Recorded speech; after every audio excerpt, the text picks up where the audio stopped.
Welcome to Grimm's Story Time.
Enough. It's time for the show. Yeah, I know you enjoy it, but we'll continue that later. You doing okay in there, Grim? Nah, I don't really care. Alright, here we go. Good Lord, this is going to be complicated. Here we go over the hill. And there we go. Alright, get your feet out of there. There you go. Alright, guys, and welcome to another episode of Grim Story Time. Now, tonight we have a very special story for you guys. And look at how ready Grim is to... Right. Special formula. 2 seconds.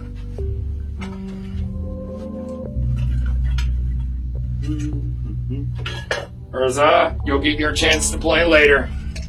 That's her food.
If you would, Grim, I hope you enjoy the show. Get out of here! It's my time! Oh, 20 very scary stories. Just in time for the spookiest time of the year. By Ruby Hannes. What did he bookmark for me today? Let's see. My arm. The Jenkins family. I don't know that family. Ever since the day we moved into our new house, I had the strange feeling that someone knew we were there. Of course, that was impossible. My mom said that it was probably me just being paranoid. But no matter how much anyone tried to reassure me, I knew that something bad was in our house. I tossed and turned in my bed each night. My stomach was always in knots. Whatever it was, I knew it was coming from me and my family. Trust your intuition. Don't be stupid. Unless you're stupid and can't help it, then I'm sorry. One morning at the breakfast table, I tried to convince my family, but they would not listen. The house is old, said Dad. Old houses make weird noises sometimes. At school later that morning, I tried to talk to my friends about it, but they wouldn't listen either. My only hope was to try to convince my friends and... Next page. Family before it was too late. I mean, all she's having is suspicion right now. So far, nothing's happened. So maybe she is being a little paranoid. Who knows? Who knows? Who knows? That night when I went to bed, I suddenly felt very thirsty. I went downstairs. To my surprise, the TV was turned on. That's odd, I thought. Who could be watching TV at this hour? Who's going to go downstairs and watch TV in the middle of the night? Who in the world would do that? Maybe she is still paranoid. I quickly switched it off and went to the kitchen to get a drink. Just as I reached into the fridge to get a water bottle, I saw something tucked away between the packages of raw meat and cheese.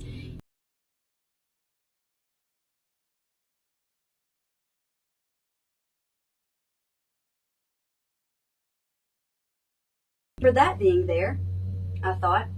I quickly grabbed cold water from the fridge and drank it. Then I picked up the book, found a spot on the couch, and started to read.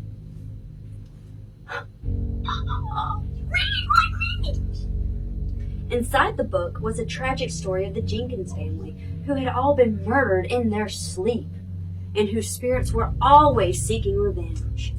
Ooh. A horrible realization came to me. What if the Jenkins family were murdered in this very house? The same house me and my family were living in, and their spirits were destined to seek revenge on me and my family. When I looked up from the book, I saw a doll in the chair across from me. What if it's a toy belonging to the murdered children in the Jenkins family? I thought with a sudden chill.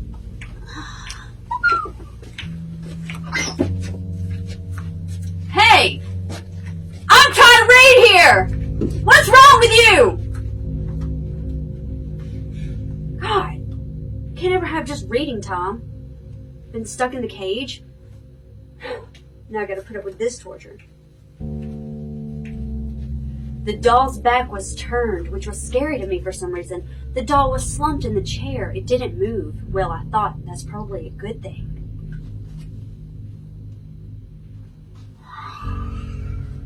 Quit bothering me! Just as I was about to get up from my chair, I stopped. The doll was slowly turning its head to face me. I gasped. Oh!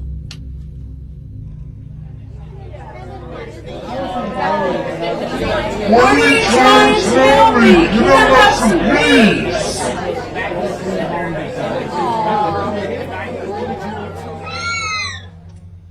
There's ghosts in here! Ghosts! The doll's face was covered in blood. Her eyes had no color, and blood dripped out of her mouth. I tried to move, but my feet wouldn't let me. Now I knew for sure there was definitely something in our house. Really? What is this?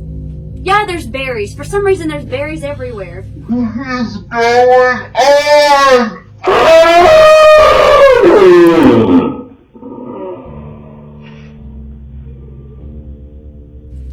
I'm gonna cry. This is worse than being poked with a stick. I realized I had frozen and was looking down at the floor to avoid the doll's gaze. I looked up, and I saw a woman, a man, and 3 children standing before me. The woman's long dark hair covered her face, and she wore a gray nightgown that was covered in blood. The man wore a gray sweatshirt, and the children wore nightshirts that were ripped, torn, and stained. I couldn't see their faces. They all had their heads bowed to the floor. Bowed to the floor. I noticed the woman had a baby in her arms. The baby's bundle was torn and dirty. Every now and then the baby would utter a high-pitched demonic laugh. Are you the Jenkins family? I sputtered. They all looked up. I choked back a scream of horror. Their faces were cut up and covered in blood. Their eyes were just empty sockets. And they had really wide, horrifying grins. Then everything went black. Did she close her eyes? Or did she die? Let's see. The next thing I knew, I was in a really cramped, dark place. Sometimes it's really cramped and dark in the attic, just saying. And they're very cramped, so I can relate to this girl. I couldn't move. I couldn't breathe. I suddenly realized that I had been buried alive. I've been there. I called for help, but nobody came. I gasped for breath, but the air in my lungs refused to move. I suddenly realized that the lid of the coffin was loose. I lifted it up and slowly climbed out of the grave. Ooh, being buried alive? What fun! I felt the cool autumn air whip my face. In the moonlight, I spotted the silhouette of Miss Jenkins with a chef's knife in her hand. I'd better run, I thought. I tried to move, but I was paralyzed with fear. The last thing I saw before the knife hit me was the baby's face. It had a wide, ugly grin plastered there, and its eyes were huge and had no color. Red liquid dripped out of the baby's large, colorless eyes. Its teeth were just as bloody. "I'm not going to hurt you, child," Miss Jenkins said soothingly. Then she brought the knife down. What a liar! She lied! I like her. To this day, I still roam the graveyard at sunset, seeking revenge on my family for not believing me about the evil in our house, and offering no help to others whose families don't believe them. Beware, you may be next.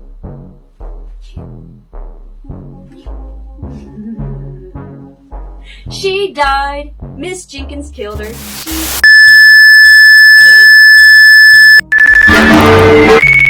They all died. Goodbye. Done. They're dead. Dead. Wish she would have killed those brats, like I said.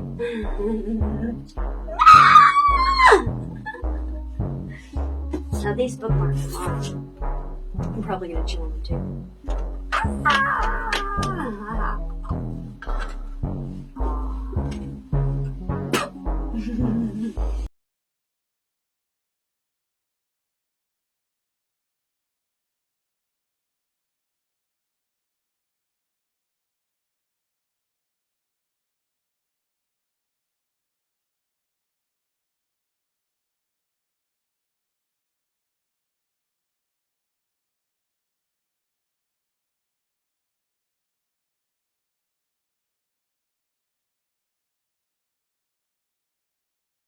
You don't even have a water in here. It's okay. Say ah. I need one more story. No, I didn't like it last time. Grim. Okay. All right. Okay. Go on, I'll take it. Urza. Take it. Say ah. Ah. Now close your mouth. Swallow. Okay. Okay. Good. All right, guys. Well, I hope you enjoyed Grim's story time. I know I did. I'm sure Urza did also. Did you enjoy it, Urza? You're such a good girl. You get a treat. You want to help me put Grim back in the cage? Huh? Yeah, I know, right? That's my favorite part. Okay, so we're going to get Grim back in her cage. I don't want to go in. It doesn't matter what you want. Come on. Time to go. Hold my head up. Yeah. Well, that's why you got to get in the cage real quick, like, oh, Why do I have to get in the cage? Blah, blah, blah, blah, blah, blah, blah, I have blah. more room in the attic. Yeah, come on, in the cage. Get low. Yep, just watch your... Urza, you can't go in there. This isn't a cage for dogs. This is a cage for Grims. All right, we'll get her locked in. Can I have a pillow? So, all right, guys. That's the end of Rotn and Grim, kids. We'll be back next week with another fun and rousing episode. Say goodnight, Grim. Good night, everybody.